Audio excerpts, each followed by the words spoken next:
नमस्कार दोस्तों, हम आपके लिए लेकर हाजिर हुए कर्नाटक विधानसभा चुनाव का महासर्वे ओपिनियन पोल। इस ओपिनियन पोल में हम आपको बताएंगे कर्नाटक में अब की बार किस पार्टी की बनेगी। इसी के साथ बात करते हैं कर्नाटक के अगले जिले की, जिसका नाम है चामराजनगर। चामराजनगर में विधानसभा की 4 सीटें हैं, जिसमें बीजेपी को 2 सीटें मिल सकती हैं। वहीं कांग्रेस पार्टी के खाते में 2 सीटें जा सकती हैं। यहाँ पर जेडीएस और अन्य का खाता नहीं खुल रहा है। वहीं बात करते हैं अगले जिले की, जिसका नाम है बीजापुर। बीजापुर में विधानसभा की 8 सीटें हैं, जिसमें बीजेपी को मात्र 2 सीटें मिल सकती हैं। वहीं कांग्रेस पार्टी को 5 सीटें मिलती दिखाई दे रही हैं। यहाँ पर जेडीएस को भी 1 सीट मिल सकती है और बीजापुर जिले में अन्य का खाता नहीं खुल रहा है। वहीं बात करते हैं अगले जिले की, जिसका नाम है बीदर। बीदर में विधानसभा की 6 सीटें हैं, जिसमें बीजेपी को 4 सीटें मिल सकती हैं।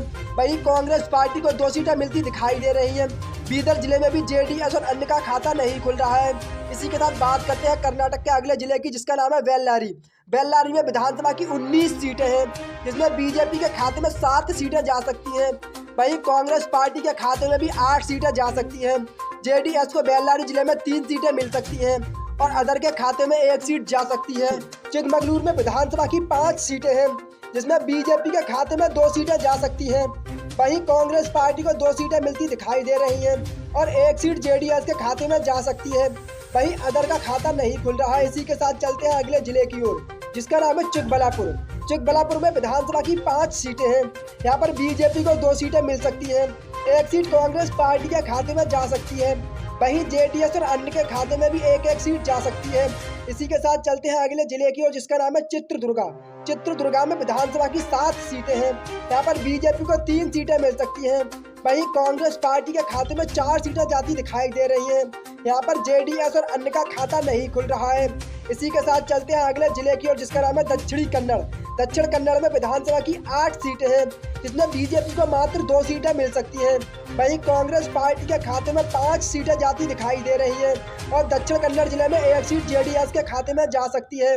वहीं अन्य का खाता नहीं खुल रहा है। इसी के साथ बात करते हैं अगले जिले की, जिसका नाम है बागलकोट। बागलकोट में विधानसभा की 7 सीटें हैं, जिसमें बीजेपी को 2 सीटें मिल सकती हैं। वहीं कांग्रेस पार्टी के खाते में 3 सीटें जाती दिखाई दे रही हैं।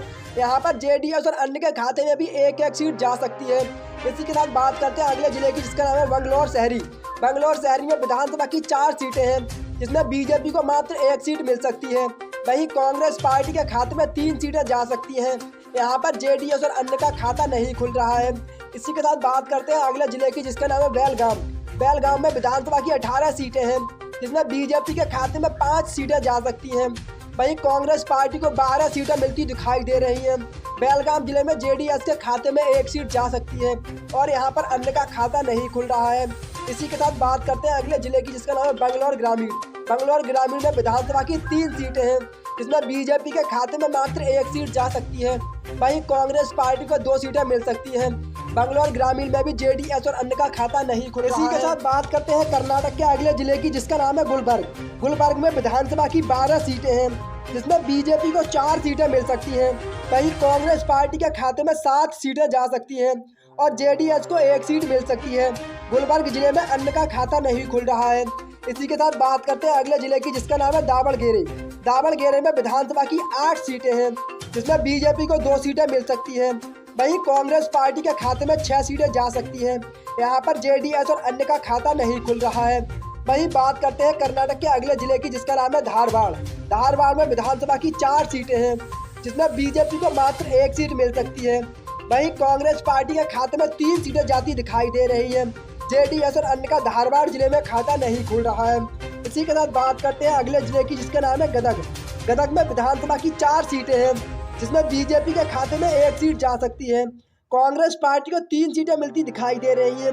गदग जिले में जेडीएस और अन्य का खाता नहीं खुल रहा है। इसी के साथ बात करते हैं अगले जिले की, जिसका नाम है हासन। हासन में विधानसभा की 7 सीटें हैं, जिसमें बीजेपी को 3 सीटें मिल सकती हैं। वहीं कांग्रेस पार्टी के खाते में 4 सीटें जा सकती हैं। हासन जिले में भी जेडीएस और अन्य का खाता नहीं खुल रहा है।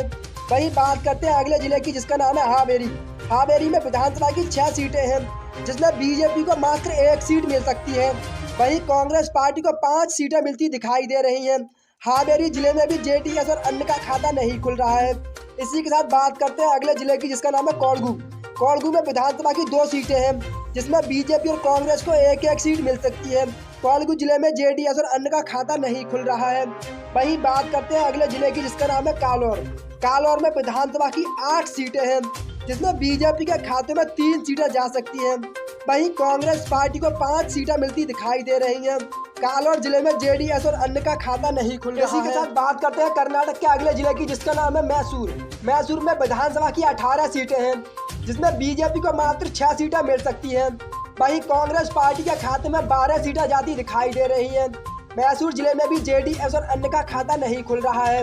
इसी के साथ बात करते हैं अगले जिले की जिसका नाम है रायचूर। रायचूर में विधानसभा की 14 सीटें हैं जिसमें बीजेपी को 6 सीटें मिल सकती हैं। वहीं कांग्रेस पार्टी को 7 सीटें मिलती दिखाई दे रही हैं। यहाँ पर जेडीएस को 1 सीट मिल सकती है। वहीं अन्य का यहाँ पर भी खाता नहीं खुल रहा है। इसी के साथ बात करते हैं अगले जिले की जिसका नाम है तुमकुर। तुमकुर में विधानसभा की 11 सीटें हैं जिसमें बीजेपी को 7 सीटें मिलती दिखाई दे रही हैं। यहाँ पर कांग्रेस पार्टी को एक बड़ा झटका लग रहा है। कांग्रेस पार्टी को यहाँ पर मात्र 3 सीटें मिलती दिखाई दे रही हैं। जेडीएस और अन्य का तुमकुर जिले में भी खाता नहीं खुल रहा है। इसी के साथ बात करते हैं अगले जिले की जिसका नाम है उडुपी। उडुपी में विधानसभा की 2 सीटें हैं जिसमें बीजेपी को 1 सीट मिल सकती है। वहीं 1 सीट कांग्रेस पार्टी के खाते में जा सकती है। यहाँ पर जेडीएस और अन्य का खाता नहीं खुल रहा है। इसी के साथ बात करते हैं कर्नाटक के अगले जिले की जिसका नाम है शिमोगा। शिमोगा में विधानसभा की 7 सीटें हैं जिसमें बीजेपी को 1 सीट मिल सकती है। वहीं कांग्रेस पार्टी के खाते में 6 सीटें जा सकती हैं। शिमोगा जिले में जेडीएस और अन्य का खाता नहीं खुल रहा है। इसी के साथ चलते हैं अगले जिले की जिसका नाम है उत्तरी कन्नड़। उत्तरी कन्नड़ में विधानसभा की 6 सीटें हैं जिसमें बीजेपी को 2 सीटें मिल सकती हैं। वहीं कांग्रेस पार्टी के खाते में 4 सीटें जाती दिखाई दे रही हैं। उत्तरी कन्नड़ जिले में भी जेडीएस और अन्य का खाता नहीं खुल रहा है। इसी के साथ बात करते हैं कर्नाटक के अगले जिले की और जिसका नाम है रामनगर। रामनगर में विधानसभा की 4 सीटें हैं और 4 की 4 सीटें बीजेपी के खाते में जाती दिखाई दे रही हैं। यहाँ पर कांग्रेस जेडीएस और अन्य का खाता नहीं खुल रहा है। इसी के साथ बात करते हैं अगले जिले की जिसका नाम है यादगीर। यादगीर में विधानसभा की 4 सीटें हैं जिसमें बीजेपी के खाते में 2 सीटें जा सकती हैं। वहीं 2 सीट कांग्रेस पार्टी को मिलती दिखाई दे रही हैं और यहाँ पर भी जेडीएस और अन्य का खाता नहीं खुल रहा है। तो दोस्तों यह कर्नाटक विधानसभा चुनाव का पहला महासर्वे ओपिनियन पोल। इसके जो आंकड़े निकल कर आए हैं वो आपको बताने वाले हैं। दोस्तों आपको बता दें कर्नाटक विधानसभा चुनाव में इस बार बीजेपी को मात्र 80 सीटें मिल सकती हैं। वहीं कांग्रेस पार्टी के खाते में 127 सीटें जा सकती हैं और जेडीएस को 12 सीटें मिल सकती हैं। वहीं अन्य के खाते में भी 4 सीटें जा सकती हैं। दोस्तों अब की बार कांग्रेस पार्टी पूर्ण बहुमत से कर्नाटक में अपनी सरकार बना सकती है। अगर दोस्तों आपको बता दें कर्नाटक में विधानसभा की 224 सीटें हैं जिसमें किसी भी पार्टी को अपनी सरकार बनाने के लिए 113 सीटें जीतने की ज़रूरत होती है। जो पार्टी कर्नाटक विधानसभा चुनाव में 224 सीटों में से 113 सीटें जीतती है वह अपनी सरकार बनाती है। और इस ओपिनियन पोल के अनुसार कांग्रेस पार्टी कर्नाटक में 127 सीटें जीतकर पूर्ण बहुमत से अपनी सरकार बना सकती है। अगर दोस्तों बात करें कर्नाटक विधानसभा चुनाव 2018 के रिजल्ट की तो यहाँ पर बीजेपी को 104 सीटें मिली थी और कांग्रेस पार्टी को 80 सीटें मिली थी। वहीं जेडीएस के खाते में 37 सीटें गई थी और अन्य को भी यहाँ पर 3 सीटें मिली थी। लेकिन ये आंकड़े इस बार उल्टे नजर आ रहे हैं। अब की बार बीजेपी को कर्नाटक विधानसभा चुनाव में 80 सीटें मिल सकती हैं। वहीं कांग्रेस पार्टी को 127 सीटें मिलती दिखाई दे रही हैं और जेडीएस को भी अब की बार कर्नाटक में एक बड़ा झटका लगा है। कर्नाटक विधानसभा चुनाव 2018 में जेडीएस को 37 सीटें मिली थी लेकिन इस बार मात्र 12 सीटें मिलती दिखाई दे रही हैं और अन्य के खाते में 4 सीटें जा सकती हैं।